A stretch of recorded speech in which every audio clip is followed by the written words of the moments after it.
కూలింది అని చెప్పి గత ఇది మేడిగడ్డ బ్యారేజ్ ఇప్పుడు నేను నడుస్తుంది.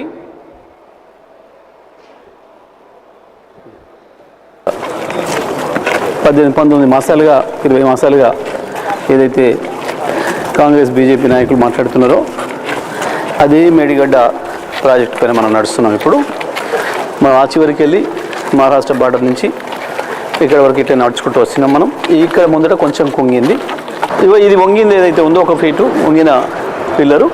ఇక్కడ నుంచి వెళ్ళి మన కార్లు కూడా వస్తున్నాయి, ట్రాఫిక్ అంతా కూడా వస్తుంది. అంటే కాళేశ్వరం కొట్టుకపోయింది అని వీళ్ళు చేసిన ప్రచారం ఏదైతే ఉందో శుద్ధబద్ధమైన విషయం మనకు స్పష్టంగా కనబడుతుంది. ఈ గేట్లు దించడం ద్వారా నీళ్ళని ఇక్కడ ఆపుకోవచ్చు.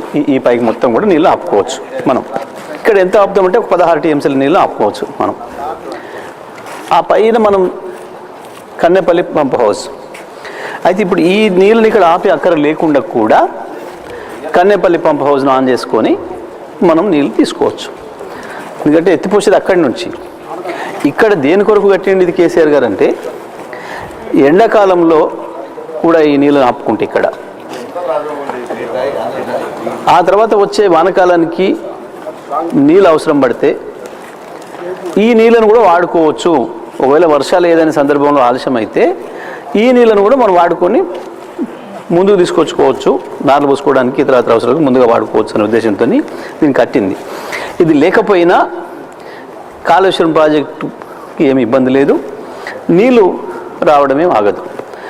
ఇప్పుడు మనం అక్కడ చూస్తాం కన్నెపల్లి పంప్ హౌస్ దగ్గర ఆల్రెడీ పంపులకు నీళ్ళు అందుతున్నాయి ఎత్తుకోవడానికి. ఆ నీళ్ళు ఎప్పుడు అందుతూనే ఉంటాయి, 6-7 నెలలు అందుతాయి. ఎప్పుడు అంటే వరద తగ్గిన తర్వాత, ప్రాణహిత నుంచి వచ్చిన వరద మొత్తం తగ్గిన తర్వాత ఇవి నీళ్ళు ఇక్కడ అందుబాటులో ఉండటానికి అని చెప్పి ఈ బ్యారేజ్ కట్టింది.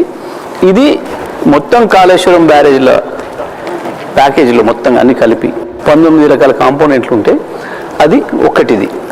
దీని ఖర్చు 2500 కోట్లు.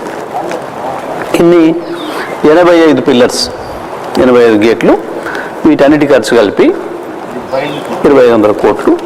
దాంట్లో పోయింది ఇది ఒక్కటి. దీన్ని చేసుకుంటే 2-3 నెలలు ఎప్పుడు అయిపోయేది వాస్తవానికి. కానీ ప్రభుత్వానికి ఇష్టం లేకనే